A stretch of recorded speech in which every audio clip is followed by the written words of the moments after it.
I don't know how y'all are doing, but I have had more emails in the last 3 or 4 weeks than I've ever seen. This has been a huge adjustment, I think, for everybody. So I'm going to share the things that are working well. Tell you a little bit about my courses, about the things I'm doing. Some things have been a little bumpy. Some things have gone well. And hopefully I can share some wins with you that will maybe give you some tools that you can use and some ways to think about things as you go through this week. I do have the luxury, I guess, of seeing this challenge from a few different perspectives. I teach Intro Chem and Gen Chem, but I'm also department chair, so I'm dealing with a lot of administrative challenges and working with a lot of other faculty here to help them with whatever they need. And I also have kids in college, so I'm watching my own kids in their own classes and how what's working for them, what's not working for them. So hopefully the perspectives that I share with you today will come from several different perspectives, I guess. So let me tell you a little bit about the classes that I am teaching. This semester I'm teaching Intro Chem as a dual enrollment course. So I've got 2 high school teachers that are doing a lot of kind of the day-to-day stuff, and I've been sort of managing those. And then I'm also teaching a 5-credit Gen Chem 2 class in the lab with honestly one of the strongest classes I've ever had. And so they have, from the beginning of the semester, they have pushed me and kept me honest in terms of making sure that I have high quality materials for them, that I'm ready every day. And even as we've transitioned to online, that continues to be the case. So I want to talk a little bit about both of these, the Intro Chem course and the Gen Chem course, just over the next couple of minutes. And I want to tackle kind of 4 issues broadly, and that is structure and content. How are we delivering material? How are we arranging material? I've been spending a lot of time thinking about exam integrity, a lot of time thinking about labs, and then also thinking about student engagement. How do we make sure that students are locked in with what we're doing, make sure that we're really providing a quality educational experience for these students? Now that's more than we can do in 10 minutes. So I'm interested in all 4 of these, and if you want to circle back with me on the stuff I'm not talking about, I'm certainly welcome to answer questions or launch discussions as need be. But the 2 things I want to talk about over this time stretch or in this webinar really are structure and content and student engagement. So let's take a look at structure. So this is a screenshot from this morning, actually, from my Canvas class. And there's a couple of different things that I've been doing that I think have been working pretty well with my classes. One is that I have moved very much to a daily schedule. I think students really need that kind of daily accountability. What do you do today? So I've taken to putting in text headers and say, for today, I need you to get this piece done. We're doing this virtual lab. You've got this homework assignment due. Watch this video, check up, so forth. I have moved to more assignments. One of the things that I think, and this whole thing has impacted students differently. Some students have a lot more work. A lot of students, frankly, are bored out of their skull, and you can only watch so much Netflix. So I've been sort of trying to build in a reasonable amount of structure by building in actually more assignments and sort of weighting down, if you will, or lessening the high stakes exams and stuff like that by putting in more of this kind of day-to-day work. And I think that's been helpful. I'm doing class asynchronously. So I'm doing lecture videos and uploading those through Canvas. But I think it's also important to have that contact with students wherever we can. So every class period I'm using as a virtual office hour or a review session. And so students are able to check in if they want to. I usually have about 10% of my class or 15% of my class, depending on where we are relative to the exam, jump in there. And those check-ins have been, I think, really helpful. And it gives me a chance to answer problems. I have, if I turn my screen just a little bit, I've got my whiteboard of glory here. So when in those check-ins, I'll just turn the camera over towards the whiteboard and go from there. And then the last thing I think that's been really important is a lot of communication. I have been trying to send emails out to, or emails and announcements through Canvas to my students just very regularly. Hey, here's what's coming. Here's what you need to be aware of. Don't forget about this. This is coming. And so I think those 4 things they've actually increased the structure of my course, and hopefully that's been a helpful thing as well.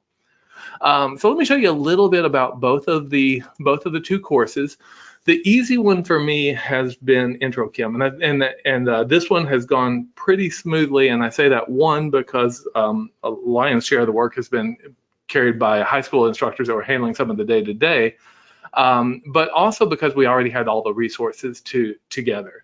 I had the opportunity a couple of years ago to build to publish a Intro Chem textbook with curriculum. And when we built this kind of with a lot of flipped classes in mind. So I actually built a complete set of lecture videos for the classes, and also a lot of in-class activities that students could do. What I'm finding is that framework, that toolbox, is translating really well to online classes. So we were able to drop in the videos and even use some of the activities. I'll show you quickly kind of what that looks like. In terms of videos, and there's a number of schools of thought on this, but I really like the voiceover PowerPoint model for videos. I think one of the things to be aware of as we're producing videos is the need to keep it clean. Use analogies wherever you can, use images, but don't flood a slide with data. I like to use animations to introduce things one topic at a time, one idea at a time, and I can just, each time as I talk through it. The other thing I found I like with animations, and this takes some practice, I'm not advocating for doing this, but want to plant the seed at least for you at some point, is when it comes to practice problems, one of the things I've found is that a lot of practice problems we do the same way over and over. Stoichiometry problems, you solve the same way, you've got the same pattern. And so I had moved a couple years ago to kind of animating solutions, using a script style font and using a left to right wipe, so that as I'm talking about a concept, I can introduce one thing at a time as though I were writing it on the board. And even in a live classroom, I use this model. I found that for the online classes, this works really well.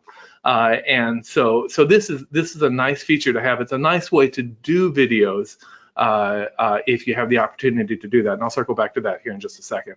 The other thing that I've seen that I really have liked is that with the Intro project, we had built a number of interactives that were that we've used as kind of in-class activities a lot of times, guided inquiry activities, but they are functioning pretty well as virtual labs also. So I say that with both the videos and the interactives, if this is something that you look at and you think, wow, that would be really helpful, after the webinar, reach out to Maureen. She can connect you with some of that, and we've got some options available there. So I wanted to make sure that you were aware of that and that you know about that. So next item. So Gen Chem. Gen Chem has been tougher. Intro Chem, I started the semester with everything ready to drop into place, and Gen Chem, I didn't. And as I mentioned, I've got a terrific class of about 60 students this year in Gen Chem, and they have pushed me all semester long. And so the question is, how do we do this? What's this look like when we go online? Now, for me, and again, I'm showing this to you for a reason. I'm gonna share this a little bit. Well, one of the things I felt like I needed to do is this voiceover PowerPoint with really careful animation is kind of what I do, and I think it works really well for students. And so I have poured a lot of time into building these for my class, and I'm about a half step ahead of my classes right now, but I'm continuing to build these on the fly. They are not perfect, but I still think that getting things in this kind of cleaned up format is really good. I'm also, I've wanted to take my Gen Chem 2 to a flipped format, so I'm scheduled to teach the same course again in the fall, and I'm really looking forward to using these videos to transition it to flipped, and that's something that I think this is going to pay off. Like I said, I'm also using the check-ins every other day to make sure students are doing okay.